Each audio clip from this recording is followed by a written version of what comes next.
அனைவருக்கும் இயேசு கிறிஸ்துவின் நாமத்தில் கிருபையின் வாழ்த்துக்கள்.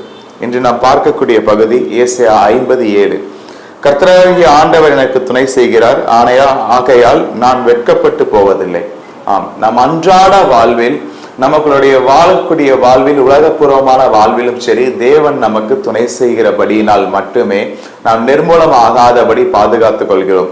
நம் தேவன் ஒவ்வொரு நாளும் நமக்காக துணை செய்கிறார். ஆண்டவர் எனக்கு துணை செய்கிறார். ஆகையால் அது என்றவென்றால், தேவன் எனக்கு துணை செய்கிறபடியினால் நான் உலகத்தார் மத்தியிலும் சரி, ஆவிக்குரிய வாழ்விலும் சரி, நான் எதிலும் நான் வெட்கப்பட்டு போவதில்லை. நான் வெட்கப்பட்டு போகாதபடி தேவன் எனக்கு துணை செய்து அவருடைய வல்லமையினாலும் அவருடைய கிருபையினாலும் என்னை வழி நடத்தி அவருடைய கிருபையை எனக்கு நிறைவாக தந்து எனக்கு துணை செய்கிறார்.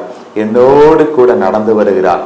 எனக்காக எல்லாவற்றையும் அவர் தாங்கி கொண்டு எனக்காக அவர் பரிந்து பேச வல்லவராய் இருக்கிறார். ஆகையால் நான் ஒருபொழுதும் வெட்கப்படுவதில்லை. கர்த்தாவே, நீர் என் பட்சத்தில் இருக்கும் பொழுது, நீர் எனக்கு துணை செய்கிற பொழுது நான் ஒருபோதும் நான் வெட்கப்பட்டு போவதில்லை. நீரே என்னுடன் இருந்து நான் ஒவ்வொருவர் முன்னாடியும் வெட்கப்பட்டு போகாதபடி நீ செய்யும் கர்த்தாவே.